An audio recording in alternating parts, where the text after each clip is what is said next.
interesting coming in and seeing the lovely work that's been done on the other side, and the future's with us. But we've got to get it right in the present, and that's what I want to talk about today. We have moved into an era known as the knowledge economy, and that's an important shift for us. And as you can see by the sheer breadth in that video, it's a massive subject to take on, this particular piece, and probably slightly mad to have done it. But I'm really glad we did, because what became visible through the process is the fact that we haven't actually developed a coherent understanding of what it is to be human or how to work with humans in business. And there are lots of reasons for that, and I'll touch on a number of them today. As always, I'm not going to go through the whole report. You have to read it. But the field of expertise around what it is to be human in business has become so fragmented because it's such a big subject. There isn't a coherent framework that unifies thinking and holds people together. I'm not saying we've solved that in this report, but we've given it a bit of a nudge, because what happens is you get visibility through this and recognise the scope and scale of the problem and where the answers are. And these aren't new answers. There's been a bunch of work done, some of it since before I was born, so that's a long time ago. And these people have been quietly getting on with what they know works in the background. The problem is that in the foreground, we haven't been able to see what they've been able to see, because we're so contained by the existing model that we're in. And it's that I want to talk about.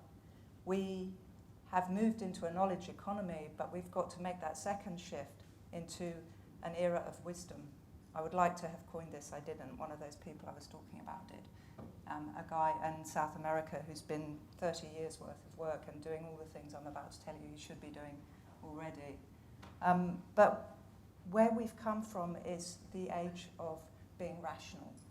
We've come from 150 years of a logic that's been shaped through the methods of production, through the era of the machine, through what's scalable, repeatable, predictable. And so those environments have shaped our thinking about how we should behave. And it's not just business. I come from a background of psychology, and in my field for a long time there's a bunch of us have been saying we have a problem with how we see humans. We think of them as rational, separate, logical, predictable people. Anybody here got kids? You know where I'm going with that, right? Yeah. It's not like that. People aren't like that. We're messy and chaotic and difficult, and if it were easy, change projects would all succeed. But they don't, because of the human factors, because it's really tricky dealing with a bunch of human beings. And so slowly, for lots of reasons, the human in the machine is starting to manifest and become more visible. And we're worrying about things like future talent, workforce, the war on talent, but we're not getting it right with existing talent. And that's the problem that we have to address. There's a burning platform, it's well alight. And until we start to get that right, then we don't move forward. Engagement in the workplace, people get this now, there's 15 years worth of study to say it's a really good thing to have, because you will be more profitable, you will be more productive as an organisation if you have a highly engaged workforce and create a great place to work. And on the negative side of the ledger, that figure of 450 to 550 billion is an annual figure that Gallup estimate is lost to organisations through people who aren't engaged. So we're talking high stakes numbers here when we don't get it right. And the reality is we don't get it right. This is just the latest from Gallup of a rolling survey across the world. Australia, New Zealand at the bottom doing slightly better than some places. But actually those numbers are terrible. They don't stack up, and across the last 10 years they don't shift. 1%, 2% here and there, but these are pretty stable figures. So we aren't getting this right at all. We're demonstrably not good at it. So the question becomes, why? Now, partly it's the logic of the model that I was describing. Psychologically, we learn the truth, in inverted commas, of how the world is, who to be in it, and how we should behave. And then we stop interrogating that logic. As kids, it's like, why? We stop asking why as we become adult, and we start to cement our thinking and inhabit a logic says, this is how things are, kids, it's just how things are. And in order to see the view, you've got to have a bit of a radical transformation take place, because you've got to start interrogating what's normal for you. So I'm going to just do a bit of a reality check. How many of you know this one? Probably quite a few. Okay, so which of the two lines are longer with these arrows? same? We all agree they're the same? It's actually an illusion created by the ends of the arrows, right? No, it's not. I've changed it. And that's the problem. Oops, feedback, I'll get away from there. That's the problem with the mental models that we have. Some of them are perceptual, and we are lodged in what we can see because our brains work a particular way.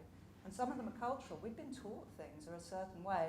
We take that logic and we carry it forward, and we stop interrogating what's in front of us. So the rules of life have changed, and they changed while you weren't looking, and they changed without your permission. So we are not only dealing with the logic of a model that for 150 years hasn't served us particularly well from a human perspective. We're now moving into a space where there's a whole bunch of other reasons that we need to start thinking differently about how to get this right. Because it's not just that we didn't do it right in the last world. The New World Order says we've got technologies coming at us from all sides. We're going to have skills shortages. We're going to have to learn how to do new things. Contrary to popular opinion, we're not all going to be having lots of leisure time when robots take over. We're going to be doing different things differently. And we're having to work on how we acquire, retain, and attract talent, because it's really important to become the sort of place where people want to work. And the shape of our workforce is changing quite dramatically. We have people who are now saying, I want a balanced life, I want to work part-time. We've got a new community of workers coming in called centennials. They're the ones behind the millennials. And we were busy worrying about the millennials. The centennials are the new ones coming up. And they've got different attitudes. Cultural norms are changing. We are in a world where resources are now becoming demonstrably finite. We're having to understand a cradle-to-grave accountability as organisations. All of these things are saying we're going to have to understand not only how to work with people inside our organisations, but how to work better with people outside our organisations. And we've got to get better at it. The problem is, back to the existing model logic, most organisations are still shaped like this. Right? Recognise these org charts, it's pretty much the dominant model, although there are different ones emerging. The reality of organisations, and I quite like this and nicked it off the internet, is they're more like this. Somebody's friends with somebody else, who's sleeping with somebody else, who goes to church with somebody else. And the reality of the social fabric of your business is not orderly and organised. There is somebody you have to go to get things done around here. This is much more the shape, and yet we don't see it because we work to this logic that says, on paper, we're going to reorg this and it'll all work out like this. And we're surprised when actually the oxygen to our pipe is cut off by a workforce that's far more yes minister than not. The other side of the dominant model that's problematic is it works absolutely, almost textbook, against the things that motivate and engage us. So decision making is really slow because it gets held in certain places. We don't actually devolve it and empower people to make decisions in the front line very often. And clarity is lacking. We don't communicate well about where we're heading. We don't develop a really clear vision and then keep telling people what that is and taking them with us and engaging them on the journey. We have dated reporting metrics that go to the wrong people. So if there's something wrong at customer front line, what happens is 3 months later it makes it to the board. And that's not getting into the hands of somebody who can make a difference in real time. So all of these things, and the silos that develop in organisations, and the factions and the tribes that develop in organisations, all work against being a team, being engaged. And the answer is that actually this model was developed before many of us here were actually born, at the beginning of 1964.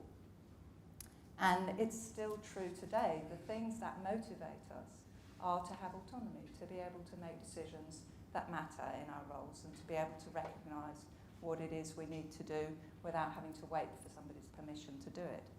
Feedback, so we understand how what we're doing is contributing and how we're doing on a day-to-day basis. And understanding the significance of what we're doing. We need to, it's very Maslow, there's a picture of him in the report.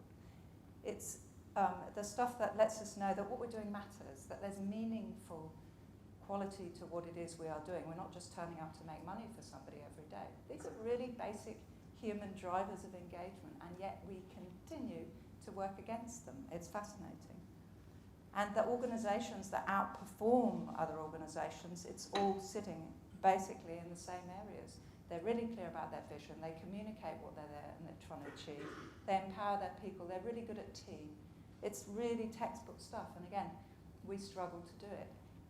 What we need to do is to really check in with the reality that's driving the way we shape the things we do and the logic of the things that we do. Now, I understand in big organisations it gets really tricky because it's that scalable, repeatable, how do we make that happen, versus a startup. And the reason startups are so groovy and get it right is because a lot of them are actually young kids who come in without having learned the previous way of doing things. So they do it differently, and it works. And so there's a reason that things are starting to emerge like big startups that were once little but suddenly huge, making lots of money and still being effective because they're taking a much more network approach to their operating model. It's a whole other subject, but that's basically where this is taking us. Look at the logic of our operating model, and we can produce a different context. And one thing that you should take away from the report and today is that it's the conditions that you create that will make it possible to engage people. You can't engage an individual specifically, and I'm looking at Holly because she works with me, and say, right, I want you to be really engaged and motivated. You've got to create conditions where the whole team feels like that, and that requires that reframe. I don't know how many of you know this story, but it's a great story, and it's in a book about reframing.